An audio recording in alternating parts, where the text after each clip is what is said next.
Welcome to a deep dive into the shadows of history, where violence, ritual, and coded patterns intertwine. Today, we explore the investigative findings of John Simon, who connects the use of napalm and other weapons to ritualistic acts and statistical codes. This journey will take us from the Salem witch trials to modern conflicts, examining how systemic abuse and violence have been justified and repeated. We'll look at the chilling connections between historical events, secret societies, and the use of petroleum-based weapons, and ask, are these patterns mere coincidence, or is there a deeper code at play? Throughout history, societies have used violence as a tool for control and ritual. From the burning of women and children accused of witchcraft in Salem to the horrors of the colonial and civil wars, the act of burning people alive has been justified by those in power. These acts were not isolated. They were part of a broader pattern of targeting those deemed outsiders or of poor breeding stock. The echoes of these atrocities can be found in more recent conflicts, where similar justifications are used to inflict suffering on marginalized groups. The pattern of targeting those considered other continues into the present day. In Palestine, children and families face violence and displacement, often justified by ideological differences. The suffering of Palestinian people is a stark reminder that the mechanisms of systemic abuse have not disappeared, they have simply evolved. The use of advanced weaponry and the rhetoric surrounding these conflicts echo the justifications of the past, raising questions about the true motives behind such actions. Napalm, a petroleum-based weapon, has become infamous for its devastating effects on both people and the environment. Its use in conflicts like the Vietnam War left lasting scars, both physical and psychological. But beyond its immediate impact, napalm has also been linked to ritualistic patterns of violence, where the act of burning becomes symbolic as well as practical. The question arises, is there a deeper meaning behind the choice of such weapons, or are they simply tools of war? Destructive power of napalm has not been limited to human targets. Its use has extended to both biotic, or living, and abiotic, or non-living, organisms. From the burning of whales and sails to the destruction of drill and rig platforms, the reach of petroleum-based weapons is vast. This broad application raises questions about the intent behind such actions. Are they purely strategic, or do they serve a symbolic purpose as well? Emiliano Zapata Salazar, a key figure in the Mexican Revolution, became a symbol of resistance and change. Born in 1879 and assassinated in 1919, Zapata's legacy lived on, inspiring movements and even secret societies. His story is not just one of rebellion, but also of how historical figures can be transformed into symbols, used by others to further their own agendas.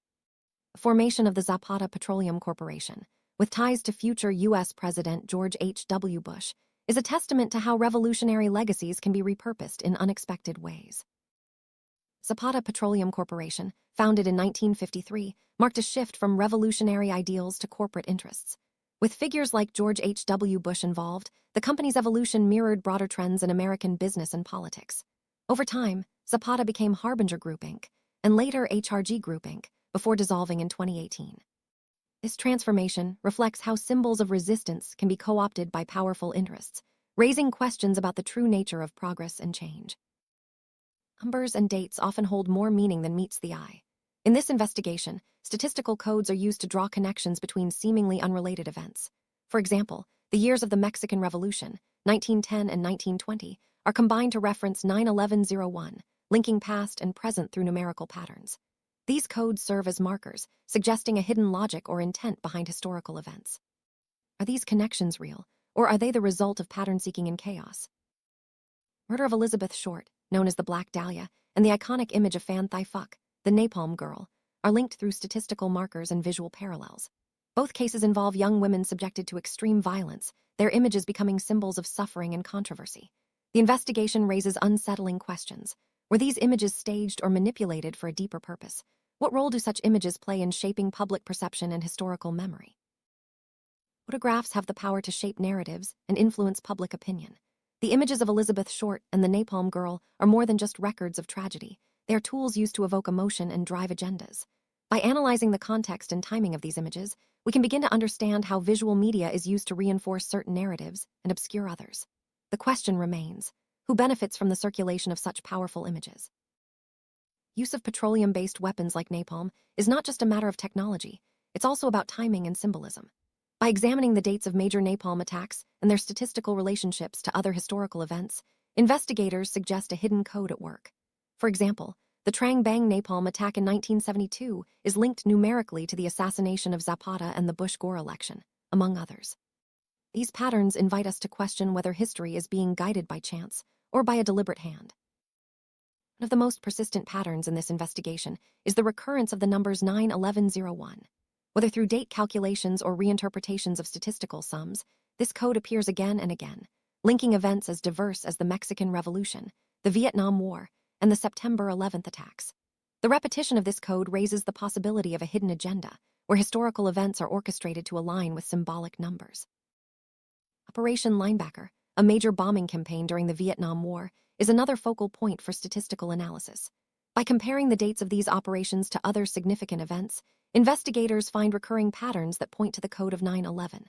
The suggestion is that these military actions were not only strategic, but also symbolic, serving as markers for future events.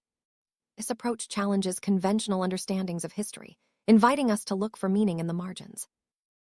Involvement of the Bush family in the Zapata Petroleum Corporation adds another layer to the investigation.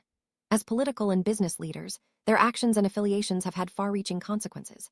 The statistical connections between the Bush family, major historical events, and the use of petroleum-based weapons suggest a web of influence that extends beyond simple coincidence. This raises important questions about the intersection of power, business, and violence. In this narrative, victims of violence are not just casualties. They become markers in a larger code. Whether it's the victims of Napalm attacks, the September 11th attacks, or individuals like John Simon, their suffering is woven into a pattern that serves a hidden purpose. This perspective challenges us to rethink the meaning of victimhood and the ways in which personal tragedy can be co-opted for broader agendas. Secret societies have long been rumored to influence the course of history. In this investigation, groups associated with figures like Emiliano Zapata are linked to the creation of powerful corporations and the orchestration of major events. The secrecy surrounding these organizations makes it difficult to separate fact from fiction, but their alleged involvement adds a layer of intrigue to the narrative. Are these societies truly pulling the strings, or are they convenient scapegoats for complex events? Beyond physical violence, psychological warfare plays a crucial role in shaping societies. The use of fear, propaganda, and misinformation can be just as damaging as bombs and bullets. In this context, the manipulation of statistics, images, and narratives becomes a weapon in its own right. Understanding the psychological dimension of these patterns is essential for grasping the full scope of the investigation. John Simon, the author of this investigation, positions himself as a scapegoat, a person used as a marker and target for systemic abuse. His experiences are presented as part of a larger pattern, where individuals are singled out to serve as symbols or warnings. This personal narrative adds a human dimension to the investigation, reminding us that behind every statistic is a real person with hopes, fears, and pain. Report suggests that there has been a hostile takeover of truth itself, with lies and misinformation becoming part of daily life. This extends to community, church, state, and even education, where the pursuit of self and happiness is undermined by those in power. The manipulation of written documents and the disregard for rights and privileges are seen as acts of treason against the very foundation of society. The patterns identified in this investigation are not limited to times of war. Even in periods of peace, the same mechanisms of control and manipulation persist. Whether through economic policies, social engineering, or cultural narratives, the tools of power remain the same. Recognizing these patterns is the first step toward breaking the cycle and reclaiming agency over our own lives. One of the most intriguing aspects of this investigation is the idea of a fluctuating code, a set of numbers and patterns that change over time but remain connected. By tracking these fluctuations, investigators attempt to predict future events and understand the logic behind past actions. This approach blurs the line between history and prophecy, inviting us to consider the possibility of a hidden order beneath the chaos. Education is often seen as a tool for empowerment, but it can also be used to reinforce existing power structures. The report highlights how lies and misinformation can permeate schools and parent-teacher associations, shaping the beliefs and behaviors of future generations. By questioning what we are taught and who benefits from certain narratives, we can begin to challenge the status quo. Interplay between community, church, and state is a recurring theme in the report. Each institution has the potential to uplift or oppress, depending on who holds power and how it is exercised. By examining the ways in which these institutions interact, we can better understand the forces that shape our lives and the challenges we face in seeking justice and truth. At its core, the investigation is about the pursuit of happiness, the right to live freely and authentically. This pursuit is often threatened by those who seek to control or exploit others. By recognizing the patterns of abuse and manipulation, we can begin to reclaim our agency and work toward a more just and equitable society. Lies, both big and small, have become a part of daily life for many. Whether in politics, media, or personal relationships, The normalization of dishonesty erodes trust and undermines the fabric of society. The report calls attention to the dangers of accepting lies as the norm and urges us to seek truth, even when it is uncomfortable or inconvenient. Manipulation of written documents and legal texts is a powerful tool for those seeking to consolidate power. By altering or disregarding the written word, individuals and institutions can undermine rights and privileges that are supposed to be protected. This assault on the written word is seen as an act of treason against the very foundations of society. The cycle of suffering described in the report is not inevitable. By recognizing the patterns that perpetuate violence and abuse, we can begin to break free from them. This requires courage, critical thinking, and a willingness to confront uncomfortable truths. Only by facing the darkness can we hope to create a brighter future.